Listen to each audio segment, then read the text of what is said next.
আজ আমরা চিকেন দিয়ে খিচুড়ি রান্না করব, সেজন্য কড়াইতে তেল গরম বসিয়ে দিয়েছি। দিয়ে দেব জিরে, তেজপাতা, এলাচ, দারচিনি আর শুকনো লঙ্কা ফোড়ন। দিয়ে দেবো একটা মিডিয়াম সাইজের পেঁয়াজ, পাতলা পাতলা করে কেটে নেওয়া। দিয়ে দেবো গ্রেট করে নেওয়া আদা, থেতো করে নেওয়া রসুন। এখানে চিকেন আমি লেবু রস দিয়ে 15 মিনিটের জন্য মেখে রেখে দিয়েছিলাম, সেই চিকেনটাও দিয়ে দেবো।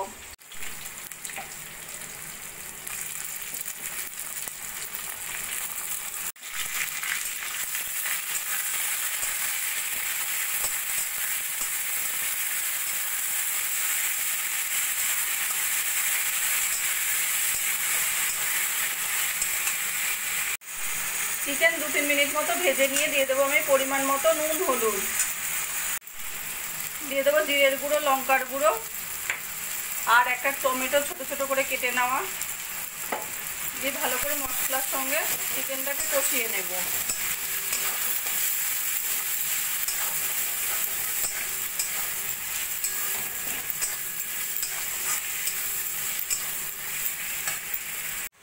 এখানে আমি এই কাপেরই 1 কাপ গোবিন্দভোগ চাল ধুয়ে রেখে দিয়েছি, আর এখানে আমি হাফ কাপ মুসুরির ডাল নিয়ে নিয়েছি। ডালটাও আমি একটু ধুয়ে নেব। মশলার সঙ্গে চিকেন ভালো করে কষিয়ে নিয়েছি। এবার দিয়ে দেবো আমি ধুয়ে নেওয়া মুসুরির ডাল আর গোবিন্দভোগ চাল। ডাল ভালো করে একটু কষিয়ে নেব।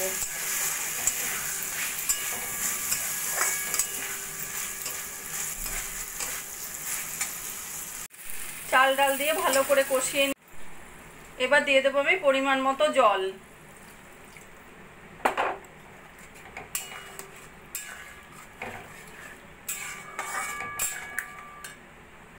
জল দিয়ে আমি এভাবে মাঝে মাঝে নাড়া দিয়ে খিচুড়িটা রান্না করে নেব। জল দিয়ে আমি 5 থেকে 7 মিনিট মতো রান্না করে নিয়েছি। খিচুড়িটা আমাদের হয়ে এসেছে, চাল ডাল সবই সিদ্ধ হয়ে গেছে।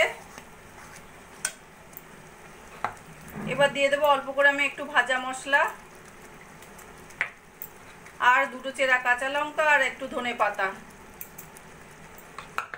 সবকিছু ভালো করে মিশিয়ে নেব।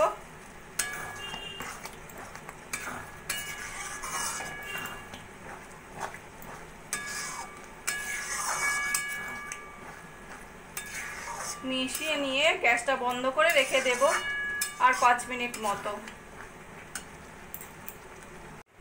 5 মিনিট রেস্টে রেখে চিকেন খিচুড়িটা আমি প্লেটে সার্ভ করে দিয়েছি। আমার এই রেসিপিটা যদি ভালো লাগে আপনারাও বাড়িতে বানিয়ে দেখতে পারেন। ব্রেকফাস্টের জন্য খুবই একটা ভালো রেসিপি। আর কমেন্ট করে জানাবেন কেমন লাগলো। প্লিজ লাইক, শেয়ার ও সাবস্ক্রাইব করবেন।